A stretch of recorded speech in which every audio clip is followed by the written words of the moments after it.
భారతదేశంలో డయాబెటీస్ కేసులు నానాటికి పెరుగుతున్నాయి. చిన్న పెద్ద అనే తేడా లేకుండా కేసుల సంఖ్య భారీగా పెరుగుతూ ఉండడం ఆందోళన కలిగిస్తోంది. ఈ క్రమంలో భారతదేశంలో మధుమేహం నివారణ కోసం డయాబెటీస్ బయోబ్యాంక్ను ప్రారంభించారు. ఈ డయాబెటీస్ బయోబ్యాంక్ ద్వారా మధుమేహ ప్రమాదాన్ని ముందుగా గుర్తించి తద్వారా చికిత్స అందించవచ్చు. ఇది షుగర్ వ్యాధిని నివారించడానికి ఎంతగానో సహాయపడుతుందని పరిశోధకులు భావిస్తున్నారు. దేశంలో పిల్లల నుంచి వృద్ధుల వరకు మధుమేహ బాధితులుగా మారుతున్న నేపథ్యంలో శాస్త్రీయ అధ్యయనాలకు ఉపయోగపడే జీవ నమూనాలను సేకరించటం, వాటిని ప్రాసెస్ చేయటం, నిల్వ చేయటం, పంపిణీ చేయటం ఈ బయోబ్యాంక్ యొక్క లక్ష్యం. ఐసీఎంఆర్ ప్రకారం భారతదేశంలో 10 కోట్ల మందికి పైగా మధుమేహ రోగులు ఉన్నారు. ఈ వ్యాధి కేసులు ప్రతి సంవత్సరం పెరుగుతూనే ఉన్నాయి. శరీరంలో చక్కెర స్థాయి పెరగడం వల్ల వచ్చే ఈ మధుమేహం వ్యాధికి ఇప్పటి వరకు చికిత్స లేదు, కానీ దీన్ని నియంత్రణలో ఉంచుకోవచ్చు. అమెరికా, రష్యా, ఐరోపాలోని అనేక దేశాలలో మధుమేహం పూర్తి చికిత్సపై అనేక సంవత్సరాలుగా పరిశోధనలు జరుగుతున్నాయి. అయితే ఈ వ్యాధిని పూర్తిగా నిర్మూలించడానికి ఇప్పటి వరకు ఎటువంటి ఔషధం లేదా వ్యాక్సిన్ అనేది తయారు చేయలేదు.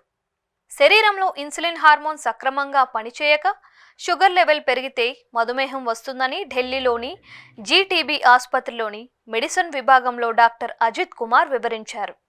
ఈ వ్యాధి దాని మూలాల నుంచి నిర్మూలించబడదు. మధుమేహానికి ఇప్పటి వరకు మందు కనుగొనకపోవడానికి అనేక కారణాలు ఉన్నాయి అన్నారు. మొదటి విషయం ఏంటి అంటే అనేక రకాల హార్మోన్లు, ఎంజైమ్లు మధుమేహ వ్యాధిలో ఉంటాయి. దాని సంక్లిష్టత కారణంగా చికిత్స చేయడం చాలా కష్టం. జన్యుపరమైన కారణాల వల్ల కూడా ఈ వ్యాధి వస్తుంది. అంటే ఇది ఒక తరం నుంచి మరొక తరానికి కూడా వెళ్తుంది. దీనివల్ల కూడా చికిత్స చేయలేమని వివరించారు. శరీరంలో చక్కెర స్థాయి పెరిగిన తరువాత మందులతో అదుపు చేయవచ్చని, అయితే ఒక్కసారి మధుమేహం వస్తే ఈ వ్యాధికి కారణమయ్యే ప్యాంక్రియాస్ వంటి వివిధ ఎంజైమ్ల పనితీరును నియంత్రించడం ద్వారా చికిత్స చేయాల్సి ఉంటుందని డాక్టర్ అజిత్ కుమార్ వివరించారు. దీనివల్ల చికిత్స చాలా కష్టమవుతుందని, దీని కారణంగా మధుమేహానికి సరిగ్గా మందు కనుగొనలేకపోతున్నాము అని చెప్పారు. ఏటా పెరుగుతున్న కేసుల విషయానికి వస్తే ఐసీఎంఆర్ ప్రకారం భారతదేశంలో 10 కోట్ల మందికి పైగా మధుమేహ రోగులు ఉన్నారు. ప్రతి సంవత్సరం ఈ వ్యాధి రోగుల సంఖ్య పెరుగుతూ ఉంది. ఇప్పుడు 30 నుంచి 40 ఏళ్ల లోపు వయసు ఉన్నవారు కూడా మధుమేహ బాధితులుగా మారుతున్నారు.